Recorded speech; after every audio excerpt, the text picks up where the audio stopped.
الله أكبر الله أكبر الله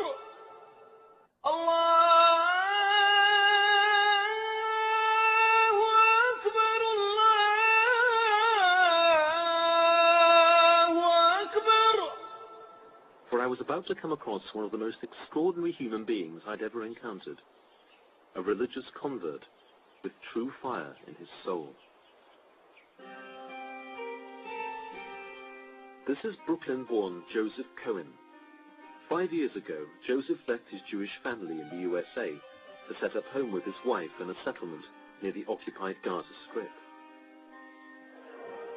Joseph was a fervent and regular visitor to the Wailing Wall and has conceded in interviews that he would, quote, come most days and knock my head against the wall.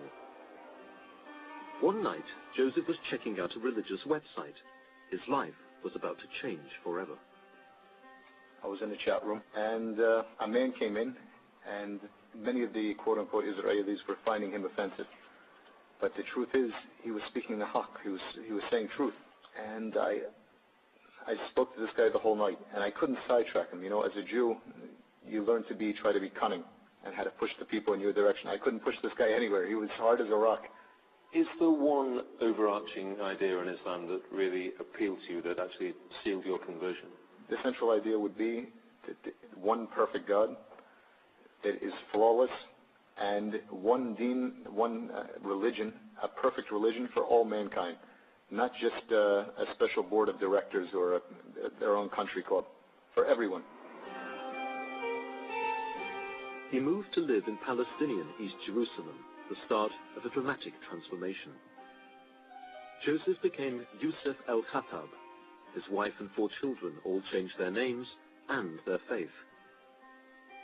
His Jewish family, back in the States, were not exactly bowled over. What are your present state of relations with the family? Talaq, broken. Does that sadden you? Well, Islam forbids me to lie. I'll be honest with you. You might say I'm cold, but actually, no. I grew up like a lock and key child, so it's not like a close-knit family. And yeah, I basically Jewish families, Jewish culture, Brooklyn. You only have one set of parents. It's true, but we were never extremely close. I was basically taking care of myself. My mother worked, and my father was gone during the day. And we weren't that close in the beginning. What do you have in faith now that you didn't have before as a Jew? I have true belief. Why should I take anything you say seriously? I mean, you converted to a new faith on the internet. Who's to say that in 2 years' time you won't be a Roman Catholic like me, and we'll be both going off to the Vatican to see the Pope? We should go to the Vatican. I have a duty to go there to give a message of Islam to the Pope too. But you have to what would understand happen to you if you renounced your I would be killed, and this is one of the miracles of Islam. Why should you be killed? Why? Because it's clear in the Quran. There's no belief after disbelief. You can't go in and out. And every Muslim is warned this before they take Shahada. Is this what people say sometimes the only way out of Islam is death? That's the fact. But still, this is the miracle. It's still the fastest growing religion. Knowing this, people still accept it.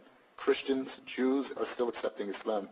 I'm not surprised it's the fastest growing religion in the world when the penalty for leaving Islam is death. Renouncing the message of Islam, the sin of apostasy, is certainly a serious business, but many moderate Muslims would balk at Yusuf's views on the death sentence. Their view is that faith is a matter of personal assent, and point to one of the Quran's most celebrated texts to make their point. Surah 2, verse 256, there is no compulsion in religion.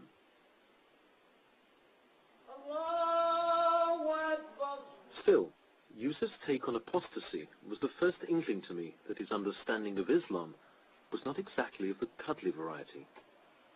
Yusuf made it clear that he's not a spokesman for his local mosque, but further conversations revealed that his views were very similar to those of a so-called Wahhabi, the kind of hardline political Islamist that one has come to associate with Saudi Arabia.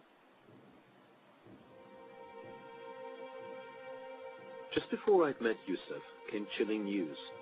A cafe bombing in Haifa had killed 22 people, a number of whom were Arab Israelis.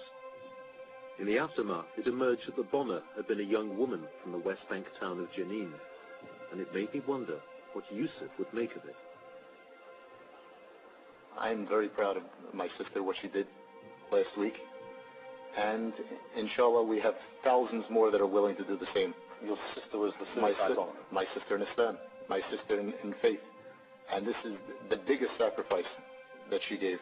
I mean, I've studied the Quran, I've looked at the hadith, the sayings of Muhammad, and it seems pretty clear to me that women and children are declared as innocent. Isn't restraint Now, more important? who has more restraint than the Palestinians? I mean, it's almost a joke that somebody like the Jews or the Christians can come to us here and tell the Muslims that you have to have restraint. After being beat up by guard points, after having me called filthy words in front of my kids, after being beat up, after being taken out of my house in the middle of the night in front of my kids, and they tell me to have restraint. Yusuf is blessed with 4 well-behaved and talented kids. I raised again the subject of the Haifa bombing that had resulted in the deaths of several young children. Surely, as a father, that would induce some serious second thoughts. But his answer was the most chilling yet. This is really the best blessing for them, because a child that dies before 10 years old goes to Jannah. They're in paradise. It's a blessing to get killed on a bus?